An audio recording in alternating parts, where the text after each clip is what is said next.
உலக மக்கள் அனைவருக்கும் வணக்கம். இப்போது நாம் இவ்வாரத்தின் ராசி பலன்களை பார்ப்போம். முதலில் இவ்வாரத்தின் கிரகநிலைகள். கடகத்தில் குரு, சிம்மத்தில் கேது, விருச்சிகத்தில் சுக்கிரன், சூரியன் மற்றும் புதன், தனுசு ராசியில் செவ்வாய், கும்பத்தில் சனி மற்றும் ராகு. முதலில் மேசம். சனி பகவானும் ராகுவும் லாபஸ்தானத்தில் இருப்பதால் வருமானம் சிறப்பாக இருக்கும். குடும்ப செலவுகளும் கட்டுப்படும். அஷ்டமஸ்தானத்தில் இருந்த செவ்வாய் பாக்கியஸ்தானத்துக்கு இடம்பெயர்வது மிகச்சிறப்பான பலன்களை தரும். ராசிக்கு உரியவர் திரிகோணஸ்தானமான பாக்கியஸ்தானத்தில் பலம் பெறுவதால் ராசி பலம் பெறுகிறது. நினைத்த காரியங்கள் நிறைவேறும். சேமிப்பு அதிகரிக்கும். வீடு வாங்குதல், மனை வாங்குதல் போன்றவற்றில் இருந்த தடைகள் நீங்கும். தொழில் வேகமெடுக்கும். சகோதர உதவிகள் கிடைக்கும். 6 புதன் அஷ்டமஸ்தானத்தில் இருப்பதால் எதிர்பாராத சில நல்ல விஷயங்களும் செய்திகளும் கிடைக்கும். குழந்தைகள் எதிர்காலம் வளம் பெறும். 8 சூரியன் இருப்பதால் உடல் நலனில் மிகுந்த ஜாக்கிரதையாக இருக்க வேண்டும். அர்த்தாஷ்டம குரு சரியில்லாத நிலைமையில் இருப்பதால் உங்களது சுகங்கள் குறையும். தாயார் உடல்நிலையில் கவனம் அவசியம். தேவையற்ற விரோதங்களும் மனக்கலக்கங்களும் வியாதி பயமும் வீண் ஆசையிலும் இருக்கும். மனம் கெட்டவற்றை நாடும். கவனம் தேவை. பரிகாரம்: வராக பெருமாளை வணங்குங்கள். அடுத்தது ரிஷபம். தொழில் ஸ்தானத்தில் சஞ்சரித்த சனி பகவான் வக்ரம் நீங்கி இருப்பதால் தொழிலில் தடைகள் விலகி முன்னேற்றம் ஏற்படும். ஊழியர்களின் நம்பிக்கை அதிகரிக்கும். கடின உழைப்பிற்கான பலன் கிடைக்கும். 3ஆம் இடத்தில் இருந்தாலும் குரு வக்ரம் பெறுவதால் எதிர்பாராதபடி சில நல்ல காரியங்கள் நடக்கும். நீண்ட காலமாக நிலுவையில் உள்ள வேலைகள் வெற்றிகரமாக முடிவடையும். இம்மாதத்தில் உங்களின் திட்டங்கள் நிறைவேறும். நிதி நிலைமை மிதமானதாக இருக்கும். தன பஞ்சமாதிபதி புதன் 7ஆம் இடத்தில் அமர்ந்து புத ஆதித்ய யோகத்தை ஏற்படுத்துகின்றார். உங்கள் ராசியையும் பார்ப்பதால் ராசி பலம் பெறுகிறது. மண் பூமி வாங்கும் யோகம் உண்டு. ராசிக்கு 3ஆம் இடத்தில் குரு அமர்ந்திருப்பது இடமாற்றம், வேலை மாற்றம் முதலியவற்றை தருவது. விரும்பாத சில பயணங்களையும் கொடுக்கும். 4ஆம் இடத்தில் அமர்ந்த கேது குடும்பத்தில் நிம்மதி குறைவை ஏற்படுத்தலாம். கணவன் மனைவி உறவுகளில் கருத்து வேறுபாடுகள் வரலாம். மனைவிக்கு ஆரோக்கிய பிரச்சனைகளையும் தரலாம். கவனம் தேவை. பரிகாரம்: வெள்ளிக்கிழமை துர்க்கையை வணங்குங்கள். வெற்றி கிடைக்கும். அடுத்தது மிதுனம். லாபாதிபதி செவ்வாய் ராசிக்கு 7இல் அமர்ந்து ராசியை பார்வையிடுகின்றார். ராசிக்கு 2இல் குரு உச்சம் பெற்றிருக்கிறார். 6ஆம் இடத்தில் சூரியன் அமைந்து ஆத்ம பலத்தை உண்டாக்குகின்றார். அரசாங்க அனுகூலம் உண்டு. இத்தனை நன்மைகளும் மிதுன ராசி நேயர்கள் பெறுவார்கள். பணப்பற்றாக்குறை இருக்காது. செவ்வாய் சுபபலம் பெற்றிருப்பதால் வீடு மனை வாங்கும் யோகம் உண்டு. எதிர்பார்த்த நல்ல காரியங்கள் இப்பொழுது நிறைவேறிவிடும். ஏற்கனவே உள்ள வேலையில் இருந்து அதிக சம்பளம் வாங்கும் வேலைக்கு சிலர் மாறுவீர்கள். சகோதரர்களுடன் இணக்கம் ஏற்படும். கலைத்துறைக்கான கிரகம் பலமாக இருப்பதால் அவர்களுக்கு நல்ல வாய்ப்பும் ஆதாயமும் உண்டு. சிலருக்கு இடமாற்றம் ஊர் மாற்றம் ஏற்படலாம். குரு தனஸ்தானத்தில் இருந்தாலும் வக்கரகதியில் இருப்பதால் நீங்கள் திட்டமிடாத செலவுகளால் கடன் வாங்க நேரிடலாம். நிதி விஷயங்களில் எச்சரிக்கையாக இருக்க வேண்டும். சோர்வு, மன அழுத்தம், தூக்கமின்மை போன்ற ஆரோக்கிய பிரச்சனைகள் ஏற்படலாம். பரிகாரம்: அபிராம அந்தாதியில் உள்ள பாடல்களை தங்களால் எவ்வளவு முடியுமோ அவ்வளவு மாலை நேரம் வீட்டு பூஜை அறையில் கூறினால் அன்னையின் அருள் கிடைக்கும். அடுத்தது கடகம். வெற்றிக்குரிய செவ்வாய் 6ஆம் இடத்தில் அமர்ந்திருப்பதால் வெற்றி மீது வெற்றி வந்து சேரும். மனதில் திடமான சிந்தனையை உருவாக்கும். ராசியில் குரு அமர்ந்தால் ஏற்பட்ட தோஷம் அவர் வக்கரம் பெறுவதால் நீங்கும். அவருடைய பார்வையின் பலத்தால் முன்னேற்றம் ஏற்படும். ஜீவனஸ்தானம் பலம் பெறுவதால் தொழில் முன்னேற்றம் ஏற்படும். வேலைக்கு முயற்சிப்பவர்களுக்கு வேலை கிடைக்கும். போட்டித் தேர்வுகளில் வெற்றி கிடைக்கும். உழைப்புக்கான பலன் கிடைக்கும். எக்காரணத்தை முன்னிட்டும் தவறான புரிதல்கள் கூடாது. குடும்ப உறவுகளை விட்டு கொடுத்து சீராக வைத்துக் கொள்ள வேண்டும். பணிபுரியும் இடத்தில் தேவையில்லாத கருத்து வேறுபாடுகள் வேண்டாம். அதிகாரிகளை அனுசரித்து நடந்து கொள்ளுங்கள். சனி வக்கர நிவர்த்தி பெற்றிருக்கும் நேரம் என்பதால் எல்லா விஷயத்திலும் சற்று ஜாக்கிரதையாக எச்சரிக்கையோடு செயல்படுவது நல்லது. கொடுக்கல் வாங்கல்களில் பிரச்சனைகள் ஏற்படலாம். திடீர் செலவுகள் ஏற்பட்டு கடன் வாங்க நேரிடலாம். 7/12/2025 முதல் 9/12/2025 வரை ராசிக்குள் சந்திரன் நுழைகிறார். பரிகாரம்: குலதெய்வ வழிபாடும் இஷ்டதெய்வ வழிபாடும் முக்கியம். அடுத்தது சிம்மம். தொழில் ஸ்தானாதிபதி சுக்கிரன் விருச்சிக ராசியில் சூரியனோடு இணைந்திருக்கிறார். ராசிநாதனோடு இணைந்திருக்கும் கிரகம் நன்மையை செய்யும். சுக்கிரன் உங்களை வளர்ச்சி பாதையை நோக்கி தொழிலில் ஈடுபடுத்துவார். லாபம் கூடுதலாக கிடைக்கச் செய்வார். திறமைகள் பாராட்டப்படும். திறமையை வெளிப்படுத்தும் வாய்ப்புகளையும் பெறுவீர்கள். வாழ்க்கை துணையுடன் நேரத்தை நல்லபடியாக செலவிடுவீர்கள். புதன் விருச்சிக ராசியில் இருப்பதால் பொருளாதாரத்தில் நிறைவு உண்டு. சிலர் சொந்த கட்டிடத்துக்கு தொழிலை மாற்றுவார்கள். ராசிக்கு 12ஆம் இடத்தில் குரு பகவான் இருப்பதால் விரயங்கள் அதிகரிக்கும். வருமானத்தை விட செலவுகள் கூடுதலாக இருக்கும். 7ஆம் இடத்தில் சனி ராகு இணைந்திருப்பதால் ஆரோக்கியத்தில் கவனம் தேவை. சுபகாரிய முயற்சிகளில் சில தடங்கல்கள் தாமதங்கள் உண்டு. மருத்துவ செலவுகள் தவிர்க்க முடியாதபடி இருக்கும். வெளிநாட்டில் வேலை பார்ப்பவர்கள் சொந்த நாடு திரும்பக்கூடிய கஷ்டங்கள் ஏற்படும். சோம்பலும் விரக்தியும் உணர்வீர்கள். 9/12/2025 முதல் 12/12/2025 வரை ராசிக்குள் சந்திரன் நுழைகிறார். பரிகாரம்: மகான்களின் ஜீவசமாதி தரிசனம் உங்களுக்கு நன்மை அளிக்கும். அடுத்தது கன்னி. 3ஆம் இடத்தில் சூரியன் அமர்ந்திருப்பதால் துணிச்சலோடு எந்த காரியங்களையும் செய்வீர்கள். அரசாங்க ஆதரவு கிடைக்கும். உத்தியோகத்தில் உள்ளவர்கள் பதவி உயர்வு பெறும் வாய்ப்பு உண்டு. லாபஸ்தானத்தில் குரு அமர்ந்து முக்கியமான இடங்களை பார்வையிடுவதால் நன்மைகள் அதிகரிக்கும். பொருளாதார வெற்றி கிடைக்கும். கடன் சுமை குறையும். தொழிலில் எதிர்பார்த்த லாபம் கிடைக்கும். இடம் பூமி வாங்க முயற்சி கைகூடும். பத்திரப்பதிவில் இருந்த தடைகள் நீங்கும். சுபகாரிய முயற்சிகள் பலிக்கும். ஆரோக்கியம் நன்றாக இருக்கும். குடும்ப சூழல் மன நிறைவை தரும். திருமணமாகி குழந்தைகளுக்காக காத்திருக்கும் பெண்களுக்கு குழந்தை பாக்கியம் கிடைக்கும் கிரகநிலைகள் உள்ளன. 3ஆம் இடத்தில் புதன் அமர்ந்திருப்பதால் சில நேரங்களில் தவறுதலாக காரியங்களை செய்துவிட்டு வருத்தப்படும் நிலை ஏற்படும். ஏன் இப்படி செய்தோம் என்று எண்ணும்படியாக நிகழும்.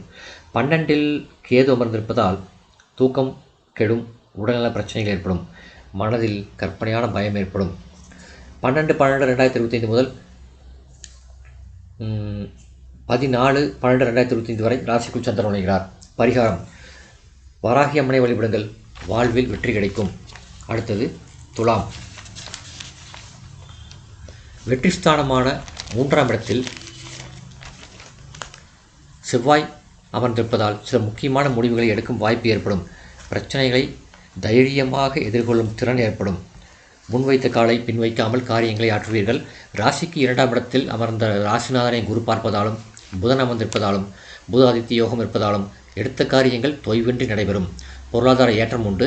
தடைகள் ஏற்பட்டாலும் சுபகாரிய முயற்சிகளில் வெற்றி உண்டு. சில துணை தொழில்களை தொடங்கும் வாய்ப்பு உண்டு. ஒரு சிலருக்கு வெளிநாட்டில் வேலை பார்க்கும் வாய்ப்புகள் கிடைக்கும். கணவன் மனைவி உறவுகளில் சங்கடங்கள் ஏற்பட்டு நீங்கும். சொத்து சம்பந்தமான பிரச்சனைகள் நீடிக்கும். உயர் அதிகாரிகளின் கண்டிப்புக்கு ஆளாகும் வாய்ப்பு உண்டு.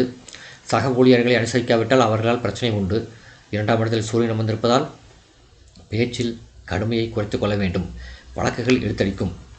பரிகாரம்: சனிக்கிழமைகளில் ஆஞ்சநேயரை வணங்குங்கள். அடுத்தது விருச்சிகம். ராசிக்கு 2இல் ராசிநாதன் தன குடும்பத்தில் பலமாக அமைந்திருப்பதால் குடும்ப உறவுகள் சிறப்பாக இருக்கும். குரு ராசியை பார்ப்பதால் காரிய வெற்றி உண்டாகும். புதிய வாகனங்கள் வாங்க முயற்சி பலிக்கும். உத்தியோகத்தில் உள்ளவர்களுக்கு இடமாற்றம் கிடைக்கும். சிலருக்கு ஊதிய உயர்வு உண்டு. தொழிலில் எதிர்பார்த்த லாபம் உண்டு. வாடிக்கையாளர்கள் அதிகரிப்பார்கள். புதிய பொறுப்புகளும் பதவிகளும் கிடைக்கும். ராசியில் சூரியன் இருப்பதாலும் 4ஆம் இடத்தில் சனியும் ராகுவும் இணைந்திருப்பதாலும் ஆரோக்கிய விஷயத்திற்கு மிகுந்த கவனம் தேவை. தேவையில்லாமல் பயணங்களை மேற்கொள்வது, உணவு வேளா வேலைக்கு உண்ணாமல் தவிர்ப்பது, வெளியிடங்களில் உண்பது முதலிய பழக்கங்களால் ஆரோக்கியம் கெடும். புதிய பதவிகள் கிடைத்தாலும் கூடுதல் பணி சிரமப்படுத்தும். அக்கம் பக்கத்தில் உள்ளவர்களோடு பகை உருவாகலாம். உங்களது வார்த்தைகளில் கவனம் தேவை. பரிகாரம்: மாலை நேரத்தில் அகல் விளக்கு ஏற்றி வழிபட்டு வாருங்கள். அடுத்தது தனுசு. வக்ரம் நீங்கி சனி 3ஆம் இடத்திலிருந்து 4ஆம் இடத்துக்கு நகர்ந்து கொண்டிருக்கிறார். 3ஆம் இடத்தில் வெற்றியை தரும் ராகுவும் அமர்ந்திருக்கிறார். குரு 8இல் மறைந்தாலும் தன குடும்ப ராசியை பார்வையிடுவது சிறப்பு. குடும்ப பிரச்சனைகள் குறையும். தனபாகியங்கள் அதிகரிக்கும். வேலையில் தனித்துவமான திறமையை காட்டுவீர்கள். போட்ட திட்டங்கள் செயல்படுத்தும் வாய்ப்புகள் கிடைக்கும். இடம் பூமி வாங்கும் யோகம் உண்டு. எதிர்கால முன்னேற்றம் பற்றிய சிந்தனைகள் தலைதூக்கும். பிள்ளைகள் விஷயத்தில் நல்ல செய்திகள் கிடைக்கும். சனி வக்ரம் நீங்கினாலும் குரு வக்ரம் பெறுகிறார். ஒரு பிரச்சனை நீங்கினாலும் இன்னொரு பிரச்சனை தோன்றும் வாய்ப்பு உண்டு. கவனக்குறைவால் சில சிரமங்களை எதிர்கொள்வீர்கள். வீண் பழிகளுக்கு ஆளாகாமல் ஜாக்கிரதையாக இருங்கள். நெருங்கிய உறவுகளுக்குள் வாக்குவாதங்கள் ஏற்படலாம். மனக்கசப்புகள் வரலாம். பிறர் விஷயத்தில் தலையிடாதீர்கள். ஜாமீன் கையெழுத்து போடாதீர்கள். சந்திராஷ்டமம் 7/12/2025 இரவு 10:28 மணி முதல் 10/10/2025 அதிகாலை 2:10 மணி வரை சந்திராஷ்டமம் உண்டு. சந்திராஷ்டம தினத்தில் பேச்சில் கவனமாக இருக்க வேண்டும். வாத பிரதிவாதங்களில் ஈடுபட வேண்டாம். பரிகாரம்: தினமும் பூஜை அறையில் பிரார்த்தனை செய்யும் பொழுது 1 நிமிடம் உங்கள் முன்னோர்களை நினைத்து கொண்டு ஆசி பெறுங்கள். அடுத்தது மகரம். ராசிக்கு 11ஆம் இடமான லாபஸ்தானத்தில் சூரியன், சுக்கிரன், புதன் அமர்ந்திருக்கிறார்கள். நல்ல எண்ணங்கள் பூர்த்தியாகக்கூடிய வாய்ப்பு கிடைக்கும். அந்த 3 கிரகங்களும் உங்கள் பூர்வ புண்ணிய ராசியை பார்ப்பதால் பூர்வ புண்ணிய பலன் அதிகரிக்கும். அதோடு குரு 7ஆம் பார்வையாக ராசியை பார்ப்பதால் ராசி புண்ணியம் பெறுகிறது. தேவைக்கேற்ற பொருளாதாரம் கிடைக்கும். புதிய ஒப்பந்தங்கள் மகிழ்ச்சி தரும். தடைப்பட்ட காரியங்கள் எப்படியாவது ஒரு விதத்தில் தாமாக முடிந்துவிடும். ராசிநாதன் சனி வக்ர நிவர்த்தி பெறுவதும் நன்மை செய்யும். 7ஆம் இடத்தில் உள்ள குரு வக்ரம் பெறுவதால் திடீர் தடைகள், மன சஞ்சலங்கள், குழப்பங்கள் ஏற்படலாம். சிறிய அளவில் பணத்தட்டுப்பாடு வரலாம். அது கவனக்குறைவால் வருவது என்பதால் ஜாக்கிரதையாக இருந்தால் நிலைமையை தவிர்க்கலாம். ராசிக்கு 12 செவ்வாய் வருவதால் சகோதர உறவுகளால் செலவுகளும் மனக்கசப்பும் ஏற்படலாம். சந்திராஷ்டமம் 10/10/2025 அதிகாலை 2:11 மணி முதல் 12/12/2025 காலை 10:06 மணி வரை சந்திராஷ்டமம் உண்டு. சந்திராஷ்டம தினத்தில் பேச்சில் கவனமாக இருக்க வேண்டும். வாத பிரதிவாதங்களில் ஈடுபட வேண்டாம். பரிகாரம்: சிவன் கோயிலில் நவகிரக சன்னதிக்கு சென்று நல்லெண்ணெய் தீபம் ஏற்றுங்கள். உங்களுக்கு நன்மைகள் கிடைக்கும். அடுத்தது கும்பம். செவ்வாய் ராசிக்கு லாபஸ்தானத்தில் அமர்ந்திருக்கிறார். ராசிக்கு 10ஆம் இடத்திற்கு புதன், சூரியன் இணைந்திருக்கிறார்கள். 10ஆம் இடத்தில் ஆத்மகாரகன் சூரியன் இணைந்திருப்பதால் சிறந்த யோகம் உண்டு. அரசாங்க விஷயமான முயற்சிகள் உங்களுக்கு சாதகமான பலன் தரும். அரசாங்க உதவியும் கிடைக்கும் வாய்ப்பு உண்டு. போட்டித் தேர்வுகளில் வெற்றி கிடைக்கும். தன லாபம் உண்டு. புதன், சூரியன் இணைந்திருப்பதால் பிரயாணங்கள் மகிழ்ச்சியும் சாதகமும் உண்டு. தொழில் வளர்ச்சி கருதி செய்யும் முயற்சிகள் பலனளிக்கும். சனி வக்ர நிவர்த்தி பெறுவதால் நன்மைகள் அதிகரிக்கும். தடைகள் அகலும். சிலருக்கு உத்தியோகத்தில் இடமாற்றங்கள் வரலாம். 6ஆம் இடத்தில் குரு அமர்ந்திருப்பதால் தேவையற்ற கடன் பிரச்சனைகளும் பண பகையும் ஏற்படலாம். எதிரிகள் பலம் பெற வழிவகுக்க வேண்டாம். தேவையற்ற விதத்தில் மற்றவர்களின் செயல்களில் மூக்கு நுழைக்க வேண்டாம். வீண் பழிகளும் மனக்கசப்புகளும் உண்டாகும். சந்திராஷ்டமம் 12/12/2025 காலை 10:07 மணி முதல் 14/12/2025 இரவு 9:26 மணி வரை சந்திராஷ்டமம் உண்டு.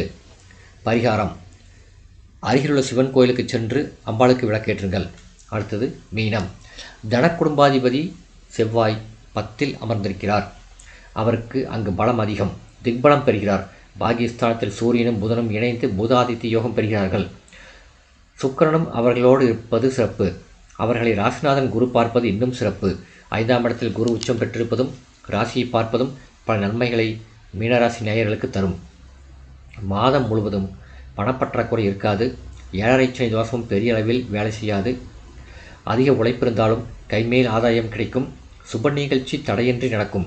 குழந்தைகளின் கல்வி முதலிய முன்னேற்றங்கள் மகிழ்ச்சியை தரும். ராசிக்கு 12இல் ராகு இருப்பதாலும் ராசியை சனி நெருங்குவதாலும் மனதில் ஒரு இறுக்கமான கலக்கம் இருந்து கொண்டே இருக்கும். காரணமில்லாத அந்த கலக்கம் உங்களை சோர்வடைய செய்யலாம். கவனம் தேவை. உத்தியோகத்தில் மேலதிகாரிகளின் கண்டிப்பு அதிகரிக்கும். அதனால் மனஸ்தாபம் வரும். சிலருக்கு இடமாற்றம், ஊர் மாற்றம் உண்டு. பரிகாரம்: வியாழக்கிழமை தோறும் விரதம் இருங்கள். லட்சுமி நரசிம்மரை வணங்குங்கள். இந்த வீடியோ உங்களுக்கு பிடிச்சிருந்தால் லைக் பண்ணுங்கள், ஷேர் பண்ணுங்கள், சப்ஸ்கிரைப் பண்ணுங்கள். நன்றி.